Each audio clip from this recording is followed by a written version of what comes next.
Oops! Nahulog. Nahulog yung frame niya. Eto guys. Picture guys. Ganda guys oh. Ito. Bango. Bango parang baby. So mag-unbox tayo guys ng M7 figurine. So binigay na ni Munton guys na nakaraan. So wait lang. Ito yung box niya. Kunin natin. So yan. Ito yung box niya guys. Ipapakita ko sa inyo yung laman na ito. Yan, napakaganda guys ng pagka-box niya. So, nabuksan ko na to guys. So, ipapakita ko ulit sa inyo yung laman. Wala na to mga seal guys. Chinek ko na kasi ito. So, ito yung laman guys. Pagkabukas na pagkabukas, ganito yung laman makikita. Ang bigat. Ayan ito tayo. Pakita ko sa inyo yung laman. Ayan. Yan, ganyan yung box niya. So, kompleto pa to, kompleto pa. Complete package pa to mga tol. Kunin natin yung laman. Maganda yung pagka-package eh. Hindi ko basta na kukuha eh. Ayan. Dahan-dahan lang tayo baka may mabasag. Yun. Bigat. Grabe. So ito na. Wala nang laman guys. Nakuha ko na. At tadan! Ayan. Dapat medyo tayo dito. Yan. Yan. Napakaganda guys oh. Box Granger figurine. Ganda. Tapos sa gilid niya nakalagay let the world see us. Okay. This side, nandito mo makikita yung collaboration. So Munton guys, Munton MLBBX M7 guys. Napakaganda ng box niya. Ayan tapos back. Andito naman yung ano niya, yung parang information. Bago pa to guys, ni-release lang to ngayong July. July, ano ba? Basta 2 days na to sa akin. Ano na ba ngayon? July, ano na ngayon? July 11. So, July 9 to binigay. So, itong figurine na to, December pa to. December 2025. So, ilang months ko na din to inantay. Tapos, bubuksan natin guys ha. Yan, ganda ng packaging guys. Yeah. Oops! Nahulog. Nahulog yung frame niya. Eto guys. Picture guys. So, bali may picture siya dito guys na nakalagay. Yan. Dito. Yung picture na to guys, dito nakalagay guys. Tapos sa taas niya may nakasulat. Granger Cosmic Finality. Let the world see us. Ay! Napakaganda. Tapos maliban dito sa picture frame to guys. Ewan ko anong size to eh. Tapos may sulat sa likod. May letter ni Munton. Ganda, grabe. So dito, ito pa yung isang letter. Parang guide to eh. Ayan na, ito yung guide. Ito, dito mo malalaman kung saan ilalagay yung mga pieces ng figurine. Ayan. Kasi may mga natanggal dito eh, na kailangan ilalagay pa kasi masisira siya sa kahon. Kaya detachable siya. Tapos sa likod dito, na pagtanggal niya sa kahon, sa box. Kita ko sa inyo full details natin ito ipapakita. Ang ganda ng package guys. Kailangan pa ba natin ibaba? Ibaba kaya natin? Ayun. Okay na to? Para to? Basta paganda siya guys. Tapos kunin natin yung laman. Yung pagkuha ng laman guys. So yung pagkuha ng laman i-slide dito sa baba. Yan. Tapos yan. Pwede na natin kunin tong laman nya. Andito na yung figurine guys. Ito guys yung figurine natin. Tapos ito yung kahon niya. Oops! Yung lagayan na plastic. So ilalagay ko muna sa baba. Napakabigat ng karton. Grabe. Yan. Ito yung nahulog na plastic. So parang sa ano to eh. Lalagyan to ng barrel leg Granger eh. So nilabas ko lang. So ito na guys yung figurine. Grabe. Ganda. Maganda yung pagkana. Gusto ko ipakita sa inyo kung paano ko na ako na lang mag-a-adjust kasi yung earphone natin konti lang yung ano. Lalagay ko lang muna to sa baba guys ha. Ayan. Ayan. Ako mag-a-adjust. Ayan. Adjust tayo. So natin. Ganda. Bango. Bango guys. Promise. Bango.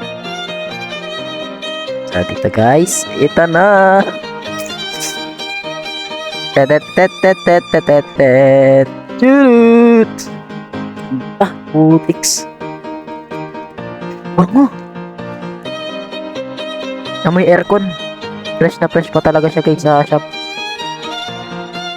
Exclusive ni Mobile Legends guys. So, kunin na natin siya. Kunin na natin guys. Nakakatakot tawakan baka masira. Sayang hindi wala tayong camera sa taas. Natin. Tarang! Napakaganda putiks. Kunin na natin yung cover guys. Yan, ito yung M7 guys, figurine. Kapit lang natin sa camera guys. Yun oh. Grabe yung details niya dito guys. Ito yung dragon, yung bunganga. Tapos yung dito, ayan oh. Tapos M7 guys, championship. Ayan. Maganda guys oh. Napakasarap tawakan. Napaka-sweet. Ranger guys oh. So, dito guys, makikita nyo wala pa siyang kamay kasi nasa karton pa. At wala pa siyang pakpak. Kung makikita nyo dito, may pakpak yan dito eh. Tapos, itong dragon guys, may sungay pa to eh. So, ayan oh, detachable siya. Tignan nyo naman guys, oh, ganda ng likod guys oh. Dragon na dragon. Ang bigat. Aabot ata to sa 1 kilo. Sobra to 1 kilo. Napakabigat. Solid guys, solid. Hindi siya hollow. Talagang figurine talaga siya. Okay, sulit video ginastos natin mga tol. Yan o. Big angas. Set aside muna natin. Lagay muna natin sa baba guys ha. So, ito yung nalagyanan niya. Wala na, open na siya. So, kukunin lang natin. Kunin lang natin guys. Kunin natin ang kahon. Kasi may parang may ano siya eh. Styro sa laman. Ay sa loob. Hindi ko alam. Styro ba tawag dito. Yan. Kuha na natin. So ito yung cover nya. Lagay lang natin sa box. Yeah. So dito. Pagka open nyo guys. Papakita ko sa inyo. Dito sa accessory. May 3 accessory siya. Isa sa taas. 2. Tapos 3. Yung mababasa nyo dito, ito yung arm accessory. Yung sa kamay niya. Yung parang baril, bang. Baril yata, baril. Tapos ito yung head accessory. Ito yung sungay ng dragon na sinasabi ko. Then, itong wing accessory, yung pakpak. So, kurinan muna natin yung arm accessory. Silyadong pa guys, oh. Yan. Kunin lang natin yung laman guys. Yan. Adiyo, ganda. Ito yung baril niya. Yan kamay niya. Ang cute. Solid, ang bigat. Kahit kamay, mabigat. Sabi yung details na yung baril niya guys, oh. Tignan nyo naman yung parang details ng baril niya, oh. Napakaangas. Ganda. Set aside muna natin. So, nakuha na natin yung baril niya. Dito naman tayo sa head accessory. Head accessory. Ito yung ulo ng dragon eh. Medyo malaki-laki to eh. Kunin pa natin. Bang! Ito na yung sungay. Parang ngipin ng ano. Parang pangil ng kidlat. Yan o. Lagay lang natin dyan para ito yung sungay niya guys. Ng dragon. Okay. Ganda. Walang yung munton to. Napakasulit ng ginastos natin dito sa figurine na to. Ito na yung pakpak guys, wing. Napakahaba na ito kaya dapat mag-ingat tayo baka mabalik.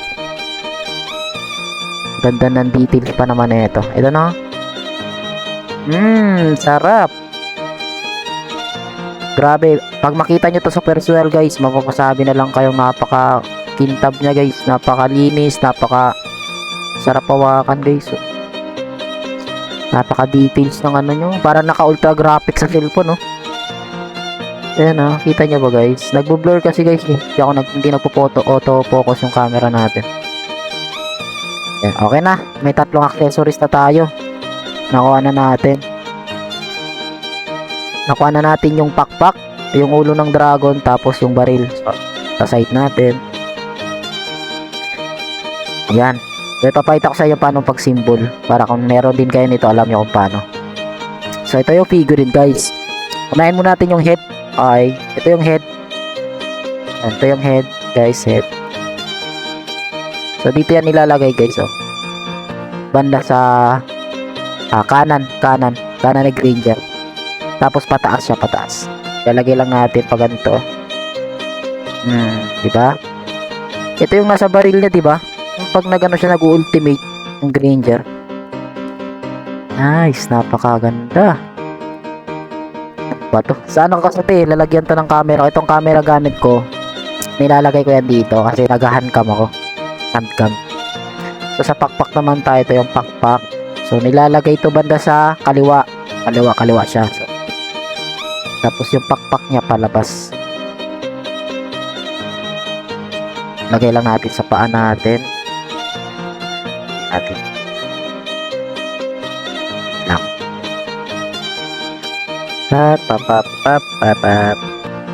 Yun.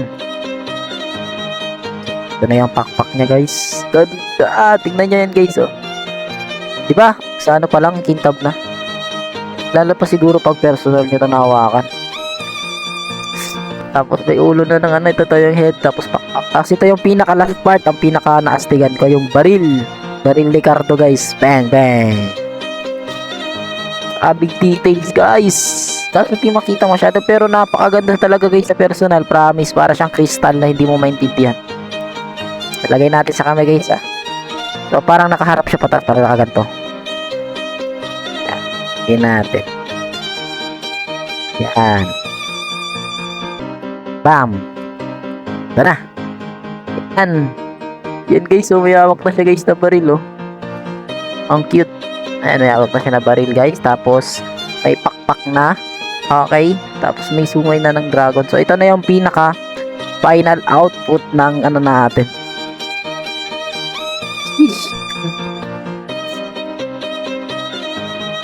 Pabaril kita. Bang, bang. Ganda, guys, oh. Ito. Bango. Bango, parang baby. Yan. So, ito na, guys, yung M7 figurine na inantay natin ng 4 na taon. Ay, di, 4 na buwan pala. Grabe sa taon, OA. So, 4 na buwan, guys. Ay, di, simula December, January, February, March, April, May, June, July. 7 months, grabe. Tapos muntik pa to maging diamonds kasi napunta to sa ibang lugar. Napunta to sa Aklan. Ewan ko saan bandang Aklan. Mas bati ako. Region 5. Napunta sa Aklan. Ewan ko, napakalayo. Kaya pina-return ko ulit. So sa seller. So marami kami pinag-usapan ng rider na to kasi wrong destination siya. Tapos kinausap ko pa yung system sa Mobile Legends, guys. Mismo talaga, mismong system. Buti naman na natulungan tayo at nakilala tayo na tayo yung owner, isa tayo sa owner ng M7 kasi hindi lang ako yung nagkamali. Saan lugar pa to napunta, ibang content creator ganun din. So yan, napakaganda, guys. Sumisilip. Ayan, guys, napakaganda ng M7 Granger natin, mga tol. Sulit na sulit dito. Kaya swerte talaga ng mga kumuha nito, guys. Kaso napakamahal. Umabot siya ng 21,000 to 25,000 diamonds. So, in convert sa peso, ganun din, 21 peso to 25 peso. Pero, guys, yung ano ko lang dito sa M7 na to, since kulang na kulang din ako, mga tol. Gusto ko siyang ibenta, kaso hindi ko alam kung paano ko siya maibebenta kasi medyo pricey to. Medyo may kamahalan, pero ibebenta ko to ng mura para sa mga collectors talaga. So yun talaga yung pinaka target market ko, yung mga collectors. So yung mga mahilig din sa Mobile Legends, so pwede din kayo bumili kapag meron kayong budget. So PM nyo lang ako, guys, sa page ko. Ayan, makikita nyo dito, page ko. At yung Facebook ko mismo, ilalagay ko rin dito. PM nyo lang ako, guys, kung gusto nyo makuha ito ng mura, guys. So PM nyo lang ako dahil ibebenta ko ito ng mura dahil nakuha ko to sa halagang 21 to 25,000. So Parang mga $350. So, dollars base kasi kami dito pag nagbebente. So, ibibenta lang natin siya ng mura para magkaroon din kayo ng collection. Ganito guys, kasi exclusive to guys. Once a year lang to binibigay kasi next year naman guys, ibang figurine naman ang ibibigay. Wala ako nung last na Beatrix, wala akong Yuzong, wala akong Claude. So, ano pa ba yung yung mga figurine dati. Tapos yung napansin ko guys, yung figurine palit ng paliit. Kaya guys, umavail na kayo ng ganito guys habang nagbibigay pa yung Mobile Legends ng figurine dahil lumiliit siya guys. Palit siya ng paliit. Kaya guys, sulit to guys pag nakuha nyo guys. So, i-PM nyo ulit ako guys sa Facebook ko dahil ibibigay ko to ng mura. At presyong tropa lang. Presyong barkada. Tingnan nyo naman guys yung dragon. Ito yung bunga nga. Kala ko dito umiilaw to eh. Pero di pala no. Figurine nga pala no. Wala naman tong connector. So, yung kulang na lang nito guys, yung lalagyan niya talaga. Yung box niya na salamin. So, yun lang talaga yung lalagyan nito. Kasi, di naman pwede yung lalagyan niya dito. Yung plastic lang talaga kasi kailangan nyo siyang i-wrap. Kailangan nyo siyang lagyan ng damit. Kasi hindi naman makikita siya. Kailangan talaga nakalagay ito sa box. Yun lang guys, napakaganda ng figurine na to guys. So kung gusto nyo ito makuha, so ngayon guys, binebenta ko na to. Mura lang to eh. Mura ko na lang sa inyo ito ibibigay. Napakaganda guys oh. Bigat, grabe, tas bango. So pangalawang beses ko pa lang to binuksan guys so hindi ko to dinidisplay, so tinatago ko lang. Baka kasi madumihan eh. Kasi dito sa amin maraming guys, napakaganda, quality. Kasi ito yung sa likod niya. Yan oh. Ganda no. So para sa mga collectors guys, mapapaganda pa to kasi pwede nilang lagyan ng design yung lalagyan nito guys. Kaya guys, tapos ito pa guys, kapag may mga kakilala kayo guys na mabentahan natin ito, magkakaroon kayo ng commission. Kapag may kilala kayo na bumibili ng mga ganito guys, kasi first time ko to eh. Ito yung pinakaunang figurine ko eh. So kapag may naibenta kayo guys sa mga kakilala nyo, so may commission kayo sa akin mga tol. So kaya guys, baka may kilala kayong may kilala kayong collector or may hilig or fan ng MLBB guys na hindi naman to pang mayaman na presyo eh. So ma-appreciate to guys ng talagang nagko-collect. Na-appreciate to kasi napakaganda ng niya eh. Napakaganda ng pagkagawa niya eh. Tapos yung katawan ni Granger, mahawakan mo, grabe, napaka-smooth. Tapos bango-bango pa. Yan na guys, napakaganda. So ayun lang guys, yung natin unboxing figurine natin. Sana napanood nyo ng buo guys. Tapos don't forget to follow us our page.